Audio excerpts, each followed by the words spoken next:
Welcome back, AP. Oh my God, I'm in Miss McTammany's room right now, flipping so I can actually focus and stuff. But oh my gosh, it is so cold in here. It's currently snowing, and I'm still holding on to the fact that I believe we are not going to get out early, and I am going to win this bet, Lucas. Now, anyway, but getting into it, we started talking about Hungary under the rule of the Habsburgs, right? Poor Hungary, split into two parts early on by the Ottomans and the actual Habsburgs, right? So early on, the Ottoman Empire was absolutely enormous, right? Absolutely gigantic. And it extended into places that border like current-day Russia, the Ukraine, Poland, areas like that, right? So really, really quick, also, I need to jump back, don't I? All right, so hold on one second. Keep going back. Keep on going back. Oh, there it is. All right, so really quick. Pause the screen right now. Pause it. And this is the map that you'll use to actually fill in. Let me move my face all together.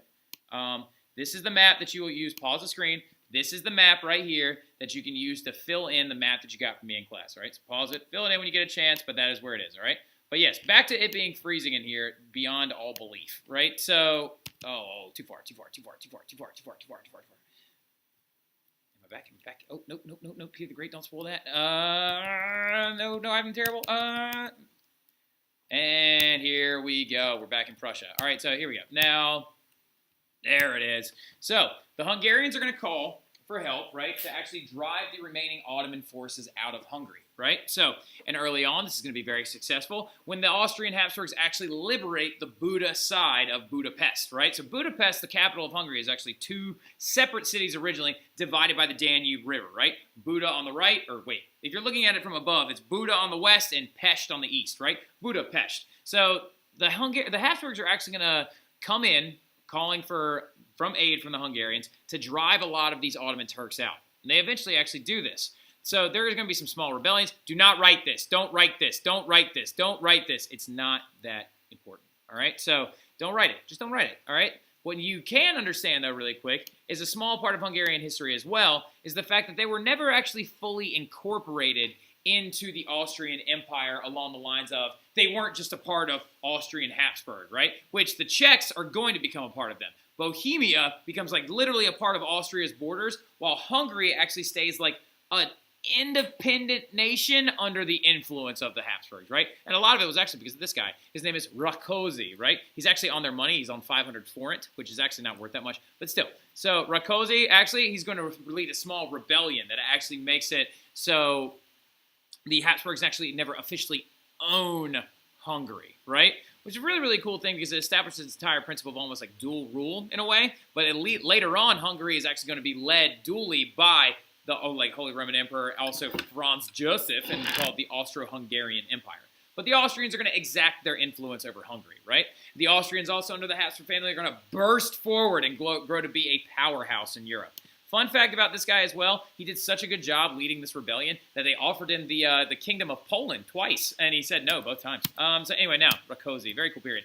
Cool person. And that's actually a statue of him out front of the Hungarian Parliament building. He's still revered as a very influential figure within Hungarian history. But now we know about the Habsburgs, right, and their consolidation of Austria, the fact that they sucked the Czech and Bohemian region in, they sucked in Hungary, and became a very large area. You'll actually see that on that map when you're filling it in, right? Now, Prussia, very different story, right? It's like baby Germany, right? So little teeny tiny baby Germany. It's actually in that little like region over there on the right. It's Prussia Brandenburg, right? If you want to actually find another version of that map, if you just Google map of Europe 1700, it'll pop right up. And if you're confused about any of them at all, ask me in class tomorrow and we'll discuss them, okay? But weird thing about Prussia, half of it's inside the HRE, right? The Brandenburg sector of Prussia is inside of the HRE.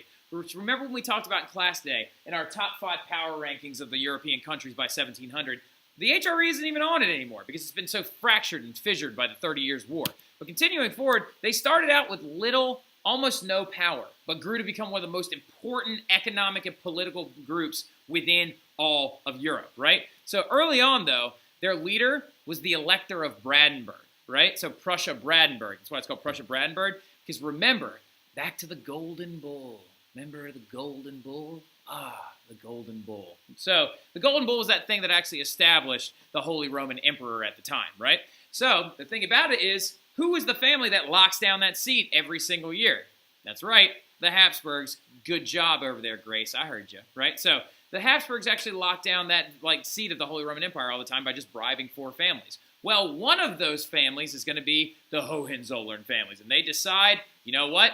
We're going to make our elector, the Elector of Brandenburg, the Great Elector, right? So they decide to choose Frederick Wilhelm, or like Frederick, we would say Frederick William when we're saying his name in English, but Frederick Wilhelm is going to be the elector for 30 straight years. And they actually called him the Great Elector. The problems are, though, basically that the power is going to be destroyed significantly by the 30 Years' War, right? So now, elector during the 30 Years' War, Frederick Wilhelm basically destroyed the 30 Years' War, but here's the thing, he was still known as the Great Elector, right? So he is going to unite his 3 provinces of Brandenburg, Prussia, and the Rhine area, basically effectively creating the Brandenburg-Prussia area, or just Prussia in generality. And he's going to grow through diplomacy and small skirmish wars. But he's got one issue in his region. What is the big issue that every absolutist actually deals with? It's trying to get these nobles to sit down and shut up, right? So his are actually have a completely different name. So when we get into Prussia and Russia, their nobles have a different name. The name of them in Prussia are called not the Junkers, but the Junkers, right? The Junkers. Nobles in German provinces, right? The Junkers. Well, the thing about it is, he has a big problem with them because they don't want to actually be ruled over by this absolutist. What they want is they want the rule and exact power over their small areas. So what he does, the Great Elector himself, Frederick Wilhelm, decides, all right, fine, permanent taxation. He decides to try and make it to leave the nobility with little to no money, okay? So he creates an excise tax to actually divert to the military. Genius move in the long run, right? He creates a large tax base that the nobles must pay, or else they will actually be put down by the Holy Roman Empire forces as well as the combined forces of the Prussian Brandenburg area, right? So he says, we're going to create this consistent tax, which is going to give you no money to raise an army, and he's going to use it to create his professional army. Something you need to write down, speaking of, look at the Great Elector himself, right? So something you need to write down is he's actually going to build his army by 10 times. He takes that permanent taxation money and he creates this legion of what are known as giant grenadiers, right? Actually, I believe that is a French word, but they're going to use it for the Prussian forces on their own. The standing army of over 30,000 in one of the smallest by square mileage countries in all of Europe, right? This is actually very, very important because war is essential to absolutism. If you're going to be an absolutist, you got to grow and you got to extend your boundaries, right? Growth brings bigger economies, more taxation practices as well, right? So he actually wants to use this bigger, better military to take over more Junkers and bring them in and then put them underneath that permanent taxation record and just keep growing in power, right? Here's the other thing, though. He does a genius move as well. He realizes for a moment, though, if I keep growing my military, there's a possibility that these Junkers who feel discouraged, they're going to rebel against me, right? So he decides, you know what? I'm going to give them some privileges back, all right? Since they paid that taxation that allowed me to create the biggest standing army per square mile in all of Europe, I'm going to let them hunt down their serfs and control their own lands, right? So that's where it came back. Remember in the very, very beginning of this whole thing, I said the way that the East began to grow in power was they actually saw a return to feudal serfdom, right? That's why. He made it so, all right, fine, you want to grow economically? Grow more things, sell more things, become more involved in our trade economy. But here's the thing.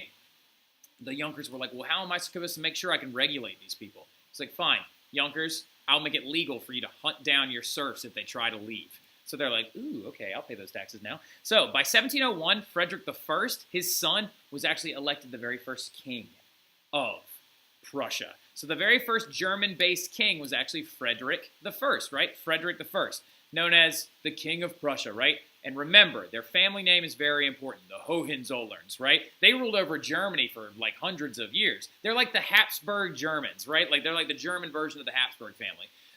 Frederick the son of Frederick the Great Elector, also known as the Soldiers' King, right? Frederick I, created a complete military state, devoid of a parliament or any local self-government, right?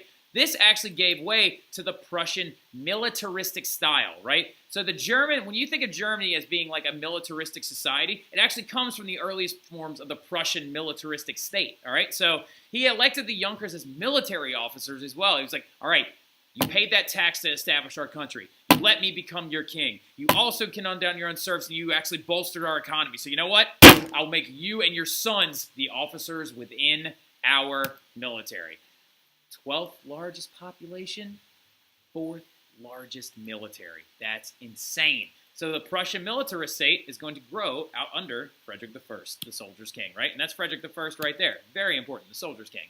Now, and that's it. That's all we're going to talk about. So right now, when we're looking at the 1700s, right, by about 1701, 1701, right? Yep, by about 1701, and then lurching forward into the 1700s, Frederick I is going to grow to be one of the biggest militaries around, and is going to extend the boundaries of Prussia and put them on the map of power rankings within Europe, right?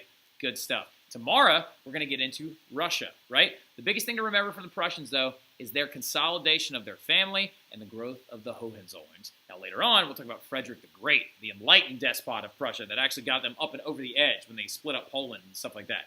We'll get to that later on, all right? Y'all have a great evening. See you guys tomorrow. Enjoy the snow. Hopefully everybody be safe getting home, all right? Y'all have a good one.